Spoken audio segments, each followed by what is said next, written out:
ये क्वेश्चन करते हैं।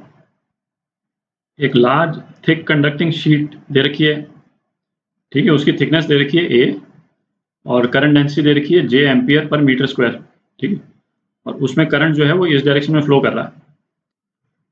तो क्या पूछता है, एक तो मैग्नेटिक फील्ड पता करनी है इसका at any general point outside the sheet, ठीक है, और एक इनसाइड द शीट। तो दोनों ही केस लेते हैं। अच्छा, लार्ज शीट वर्ड यूज कर रहा है, ये लार्ज वर्ड यूज कर रहा है, तो अपन इस पर्पस के लिए इसको इन्फिनिटी मानेंगे, ठीक है। ये शीट जो है वो बेसिकली इस तरफ भी एक्सटेंड कर रही है, अपन ने बनाई नहीं है ऑब्वियसली, बिकॉज है ना हमारा लिमिटेशन है। तो ऐसा करते हैं क्लैरिटी के लिए, है ना, केवल ये वाला सेक्शन जो है वो एनलार्ज करके बना लेते हैं, ठीक है, उससे क्लियर हो जाएगा। तो ये शीट का अपन ने क्रॉस सेक्शन ले लिया, ठीक है। अच्छा, ये जो लाल सर्कल्स जो बनाए हुए हैं, है ना, अपन इमेजिन कर सकते हैं कि शीट के थ्रू इस डायरेक्शन में करंट कैरी कर रहे हैं, है ना, अलग अलग वायर्स हैं, ठीक है। इस तरह से हम इमेजिन कर सकते हैं। ये ना सभी में क्रॉस नहीं बना रहा हूँ, बट है ना वायर और इसमें जो करंट है वो इनटू द पेपर जा रहा है, ठीक है। तो हमने एक रो बनाई है इन वायर्स की, और इसी तरह से जो है हम आगे और भी रोज इमेजिन कर सकते हैं, जैसे यहाँ पे भी इस तरह से हम वायर्स इमेजिन कर सकते हैं, ठीक है। तो कोई एक पॉइंट लेते हैं, जनरल पॉइंट P लेते हैं। ये पॉइंट P लिया अपन ने शीट के बाहर, और सपोज ये पॉइंट जो है वो डिस्टेंस D पर है शीट के बाहर, ठीक है। तो P पे मैग्नेटिक फील्ड पता करने के लिए हम एम्पियर्स लॉ लगाएंगे। एम्पियर्स लॉ क्या था, क्लोज लूप पे BDL is equal to mu not I inside, ठीक है। तो सिमेट्री के पॉइंट ऑफ व्यू से हम ऐसा लूप लेते हैं, लेकिन एक रेक्टेंगुलर लूप लेते हैं जो कि इस शीट से D डिस्टेंस इस तरफ बाहर है और D ही डिस्टेंस है ना नीचे के साइड पे बाहर है, ठीक है। तो इस लूप को बनाते हैं एक बार। तो ये अपन ने ग्रीन वाला जो है वो एम्पेरियन लूप बना लिया, ठीक है। और ये एम्पेरियन लूप जो है इधर D डिस्टेंस पे है, और नीचे की तरफ भी जो है वो इस तरह से D डिस्टेंस जो है वो एक्सटेंड कर रहा है, ठीक है। अच्छा, अब इसके जो अलग अलग सेगमेंट हैं उसको हम ये कर देते हैं, एजेस जो हैं इसको नंबर कर दिया, और हर एज पे देखते हैं मैग्नेटिक फील्ड जो है वो किस डायरेक्शन बन रही है और कैसे बन रही है। तो कोई भी पॉइंट हम ले लें यहाँ पे, बल्कि इनफैक्ट पॉइंट P को ही ले लेते हैं। ये D मैं यहाँ लिख देता हूँ, यहाँ से हटा देते हैं उसको। अरे, इस पर्टिकुलर पॉइंट के रिस्पेक्ट में ये जितने वायर्स हैं इसको हम कंसिडर करते हैं। अपन ने एक वायर की लाइन बनाई, ठीक है। अपन कोई भी दो वायर ले लें जो कि इस पॉइंट से इक्विडिस्टेंट है। सो सपोज एक वायर तो हमने ये ले लिया और एक वायर हमने ये ले लिया, ठीक है, जो इस पॉइंट के लेफ्ट साइड और राइट साइड में पड़ते हैं, ठीक है। तो जैसे ये वाला जो वायर है जो राइट हैंड साइड में है, उससे मैग्नेटिक फील्ड का डायरेक्शन जो है वो क्या होगा, ये डायरेक्शन होगा यहाँ पे। और ये जो लेफ्ट में जो वायर है उससे मैग्नेटिक फील्ड का डायरेक्शन क्या होगा, ये होगा, ठीक है। और कोई दो वायर ले लें, सपोज ये दो वायर ले लें, ठीक है, यहाँ पे जो दोनों वायर्स हैं, तो इससे मैग्नेटिक फील्ड का जो डायरेक्शन है ना, वो क्या होगा, स्ट्रेंथ थोड़ी कम होगी बट वो इस डायरेक्शन में होगा, ठीक है। और इस एंड में जो वायर है उसमें किस तरफ होगा, इस तरफ होगा। तो आप देख रहे हैं जो इस डायरेक्शन में जो मैग्नेटिक फील्ड के जो कंपोनेंट्स हैं वो तो एक दूसरे को कैंसिल आउट कर रहे हैं, क्योंकि ये लार्ज शीट है। तो हम मान रहे हैं कि किसी भी पॉइंट के दोनों तरफ, है ना, इक्वल नंबर ऑफ वायर्स पड़ रहे हैं, है ना, इक्वल अमाउंट ऑफ करंट जो है वो दोनों तरफ है ना। हम एज को नहीं ले रहे हैं, हम मान के चल रहे हैं लार्ज शीट के बीच में किसी पॉइंट का हम मैग्नेटिक फील्ड हम पता कर रहे हैं, ठीक है। और तो मैग्नेटिक फील्ड बच किस डायरेक्शन में जाती है, केवल इस डायरेक्शन में बच जाती है, ठीक है। तो इस वाले साइड में मैग्नेटिक फील्ड जो है इस डायरेक्शन में है। अच्छा, सेम लॉजिक आप यूज करें तो इस वाली साइड में मैग्नेटिक फील्ड जो है वो इस डायरेक्शन में, ठीक है। ये तो क्लियर है। अच्छा, इसको थोड़ा क्लीन कर देते हैं, फिर अब इस वाली साइड को देखते हैं, एडी वाली साइड देखते हैं। अच्छा, एग्जैक्टली सेम लॉजिक जो है हम एडी वाली साइड के भी किसी भी पॉइंट के लिए हम कर सकते हैं। भाई ये पॉइंट हमने ए ले लिया, इस पॉइंट के भी दोनों तरफ इक्वल अमाउंट ऑफ करंट है, ठीक है, नीचे इक्वल नंबर ऑफ वायर्स। अच्छा, हमने ये वाली रो ली है, हम कोई और रो भी लेते है ना, यदि यहाँ पे भी हम रो लेते वायर्स की तो बात तो एक ही होती, ठीक है। तो यहाँ पे भी जो हमको मैग्नेटिक फील्ड मिलेगा वो वायर से इस डायरेक्शन में मिलेगा और इस डायरेक्शन में मिलेगा, ठीक है। तो नेट मैग्नेटिक फील्ड इस एडी वाले जितने पॉइंट्स हैं उसमें भी इसी डायरेक्शन में होगा, ठीक है। तो अब एडी में क्या है, हम ऑब्जर्व कर रहे हैं कि जो डीएल है, ठीक है, एडी का जो डीएल है, ये डीएल और मैग्नेटिक फील्ड, इसमें एंगल कितना है 90 डिग्री, और इसमें मैग्नेटिक फील्ड और एबी का जो डीएल है, एम्पेरियल लूप का जो वेक्टर है ना, उसके बीच में एंगल 0 है, ठीक है। तो अब इस इंटीग्रल को क्लोज लूप में जो है वो करते हैं। तो इस इंटीग्रल को हम क्या लिख सकते हैं, A two B B D L plus B two C B dot D L plus C two D B dot D L और plus D two A B dot D L. और ये कितना हो गया, mu not into amperian loop के अंदर current कितना है, ये जो एम्पेरियन लूप का जो हमने ये लिया है इसकी विड्थ अपन बी मान लेते हैं, ठीक है, इसको बी मान लिया, और शीट की थिकनेस कितनी है, ए है, ठीक है। तो इसके अंदर करंट कितना हो गया, current density into B cross A हो गया, ठीक है। अच्छा, अब इसमें ये बी से सी वाला जो पोर्शन है, बी से सी, इसमें तो मैग्नेटिक फील्ड इस डायरेक्शन में और डीएल जो है वो इस डायरेक्शन में, ठीक है। तो ये तो 0 हो जाएगा क्योंकि बी डॉट डी एल है ना, बी डी एल कॉस 90 ये 0 हो गया, और इसी तरह से जो ए टू डी वाला पोर्शन है ये भी 0 हो गया, ठीक है। तो अपने पास कौन से पोर्शन बच गए, है ना, ए टू बी बच गया और डी टू सी बच गया। तो इसको कर लेते हैं। तो ये कितना हो गया, B into B plus B into B is equal to mu not J B A, ठीक है। तो मैग्नेटिक फील्ड कितना हो गया, ये कितना हो गया, mu not J A upon 2, ठीक है। अच्छा, तो ये मैग्नेटिक फील्ड हो गई शीट के बाहर वाले एरिया में।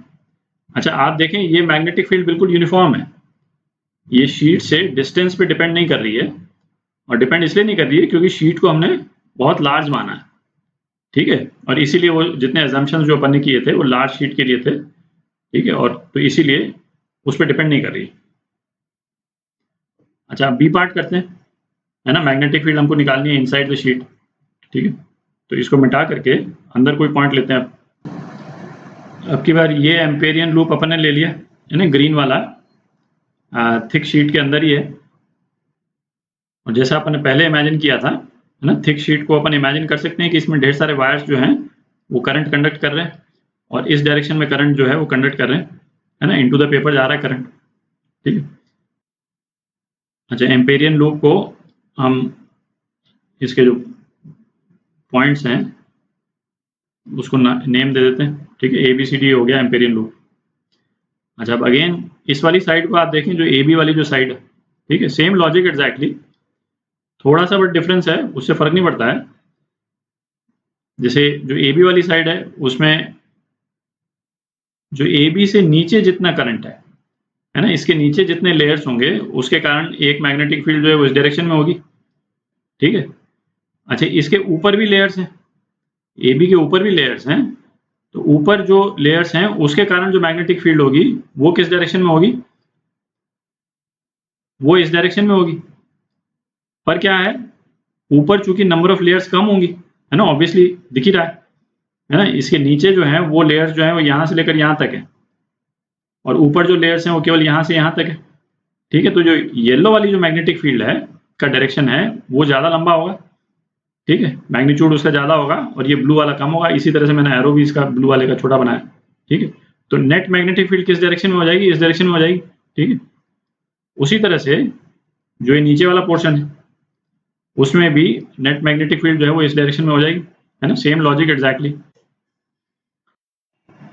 अच्छा, अभी तक जैसे अपन ने एम्पियर लॉ नहीं लगाया है, बट ये जो अपन ने एनालिसिस किया कि इस पर्टिकुलर पॉइंट पे मैग्नेटिक फील्ड जो है वो दो डायरेक्शन में हो रही है ना, एक इस डायरेक्शन में और एक इस डायरेक्शन में, इससे अपन ये तो आइडिया लगा ही सकते हैं कि मैग्नेटिक जो शीट है, शीट के अंदर मैग्नेटिक फील्ड जो है वो वेरी करेगी। जैसे शीट के बाहर जो था वो मैग्नेटिक फील्ड जो है वो इस डिस्टेंस पे डिपेंड नहीं कर रही थी, ठीक है। ये जो डिस्टेंस अपन ने लिया था, ये जो डिस्टेंस इस पे डिपेंड नहीं कर रही थी, यहाँ पे डिपेंड करेगी। क्यों? क्योंकि यदि आप सपोज ये वाला पॉइंट ले लें, जैसे सेम एनालिसिस यदि हम इस वाले पॉइंट के लिए करेंगे तो आप देखें इस वाले पॉइंट के नीचे जो करंट इन्वॉल्व है ना, वो इतना है, और ऊपर जो करंट इन्वॉल्व है वो कितना है? वो इतना है, ठीक है। तो इसमें ये दो वेक्टर्स की लेंथ जो है वो ज़्यादा बराबर होगी, ठीक है। सपोज ये नीचे वाले वेक्टर्स की लेंथ है, नीचे वाले करंट के कारण जो मैग्नेटिक फील्ड का वेक्टर है, और जो ऊपर के साइड में जो वायर्स हैं, है ना, उनके कारण मैग्नेटिक फील्ड दूसरे डायरेक्शन में, राइट हैंड थंब रूल से। यहाँ पे ये जो ब्लू वाला वेक्टर है ना, वो थोड़ा सा बड़ा हो जाएगा। इसका मतलब क्या हुआ कि इस वाले पॉइंट पे मैग्नेटिक फील्ड इस वाले पॉइंट पे मैग्नेटिक फील्ड से ज़्यादा है, आप देख रहे हैं। अच्छा, और यदि सेंट्रल पॉइंट, देखिए अभी अपन ने एम्पियर लॉ नहीं लगाया है, बट ये ब्रॉडली अपन ये ऑब्जर्व कर सकते हैं, है ना, और फिर एम्पियर लॉ से जो रिजल्ट आएगा उससे एक तरह से कंफर्मेशन हो जाएगा कि भाई हमने ठीक किया कि नहीं किया। और बिल्कुल जो सेंट्रल पॉइंट है, तो सेंट्रल लाइन में क्या होगा, इसके ऊपर करंट और नीचे करंट जो है वो बराबर है, और वायर से आप जो है वो राइट हैंड थंब रूल लगाएंगे तो ये बिल्कुल एग्जैक्टली अपोजिट डायरेक्शन में होगा, ठीक है। तो बिल्कुल सेंट्रल लाइन में ये हम ऑब्जर्व कर सकते हैं कि मैग्नेटिक फील्ड 0 आना चाहिए, ठीक है। तो अब एम्पियर लॉ लगा करके देखते हैं कि यही रिजल्ट अपने पास में आता है कि नहीं आता, ठीक है। तो एम्पियर लॉ लगाते हैं, क्लोज लूप में BDL is equal to mu not I inside, ठीक है। अच्छा, ये वाला पोर्शन जो है वो B ले लेते हैं जैसे पिछली बार लिया था, ठीक है। अच्छा, इस वाले पोर्शन को अब की बार X ले लेते हैं, ठीक है। तो इधर X है तो इस साइड भी X हो गया, तो ये A to B BDL plus B to C BDL, C to D BDL plus D to A BDL is equal to mu not I inside, ठीक। तो अब इसमें सेम लॉजिक से A to D और C to B, है ना, मतलब B to C और D to A वाला जो पोर्शन है ना, वो तो 0 हो जाएगा, क्योंकि इनमें जो मैग्नेटिक फील्ड है वो परपेंडिकुलर डायरेक्शन में है। ये अपन ने देख ही लिया, यहाँ परपेंडिकुलर डायरेक्शन में आ रहा है, तो सेम लॉजिक से यहाँ पे परपेंडिकुलर डायरेक्शन में होगा, ठीक। तो ये कितना हो गया, A to B, तो magnetic field into B plus magnetic field into B, ठीक है, ये इसका D to C is equal to mu not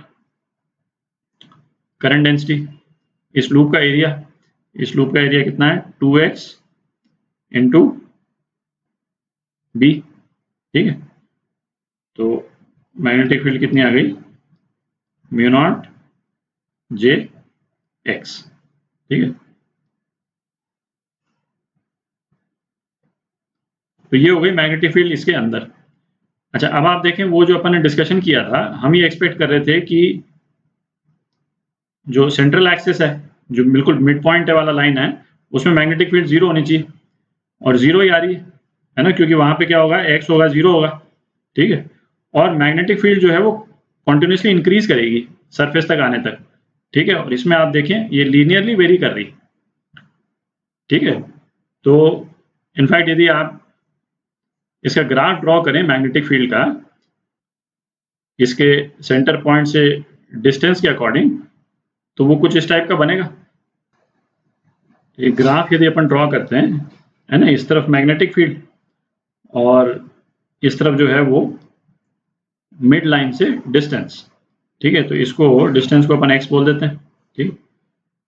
तो मैग्नेटिक फील्ड क्या होगा, ये वाला पॉइंट यदि a/2 है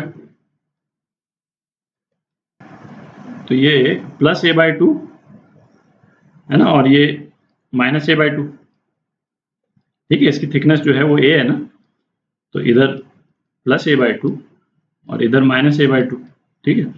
तो मैग्नेटिक फील्ड कैसे वेरी कर रही है, ये इसके अंदर, इसके शीट के अंदर तो मैग्नेटिक फील्ड लीनियरली इस टाइप से इंक्रीज कर रही, ठीक है, यहाँ डायरेक्शन उल्टा हो गया, मैग्नेटिक फील्ड यहाँ पे इस डायरेक्शन में, और जब सरफेस रीच कर गया उसके बाद में मैग्नेटिक फील्ड सेम है, ठीक है, यहाँ सरफेस रीच कर गया